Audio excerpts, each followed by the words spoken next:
विराम, बंधकों की रिहाई और टू नेशन थ्योरी से आएगी शांति, फिलिस्तीनी राष्ट्रपति के सामने पीएम मोदी ने बताया संकट का हल।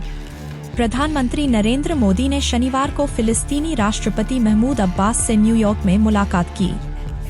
दोनों नेताओं की यह मुलाकात न्यूयॉर्क स्थित लोटे न्यूयॉर्क पैलेस होटल में हुई। पीएम मोदी ने गाजा में मानवीय स्थिति पर गहरी चिंता व्यक्त की। उन्होंने फिलिस्तीनी लोगों के प्रति भारत के निरंतर समर्थन की बात कही।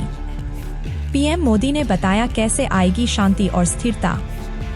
प्रधानमंत्री मोदी ने इजराइल फिलिस्तीन मुद्दे पर युद्ध विराम, बंधकों की रिहाई और वार्ता व कूटनीति के मार्ग पर लौटने का आह्वान किया।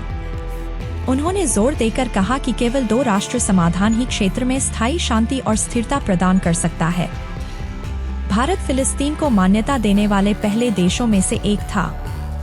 पीएम ने संयुक्त राष्ट्र में फिलिस्तीन की सदस्यता के लिए भारत के निरंतर समर्थन को दोहराया। पीएम मोदी ने की थी आतंकी हमले की निंदा।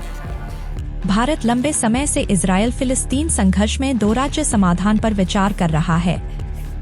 प्रधानमंत्री मोदी 7 अक्टूबर को हमास द्वारा इजरायल पर किए गए भयानक आतंकी हमले की निंदा करने वाले पहले वैश्विक नेताओं में से एक थे, मगर भारत ने गाजा में बिगड़ती स्थिति पर बार बार चिंता भी व्यक्त की है।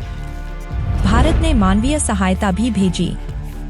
भारत ने अपनी प्रतिबद्धता के तहत गाजा के लोगों को मानवीय सहायता भी भेजी। जुलाई में भारत ने वर्ष 2024 से 25 के लिए फिलिस्तीन शरणार्थियों के लिए संयुक्त राष्ट्र राहत और कार्य एजेंसी को $5 मिलियन की पहली किस्त जारी की। कुवैत के क्राउन प्रिंस से भी मिले। प्रधानमंत्री मोदी ने नेपाली प्रधानमंत्री केपी शर्मा ओली और कुवैत के क्राउन प्रिंस शेख सबा खालिद अल-हमद अल-मुबारक अल-असबाह के साथ द्विपक्षीय बैठकें भी की।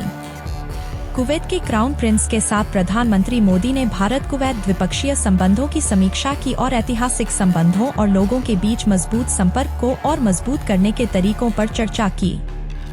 नेपाल के साथ सहयोग बढ़ाने पर चर्चा। प्रधानमंत्री ओली के साथ बैठक में प्रधानमंत्री मोदी ने सदियों पुरानी बहुआयामी और विस्तारित भारत नेपाल साझेदारी के सभी क्षेत्रों में सहयोग को मजबूत करने के लिए आपसी हित के मामलों पर चर्चा की।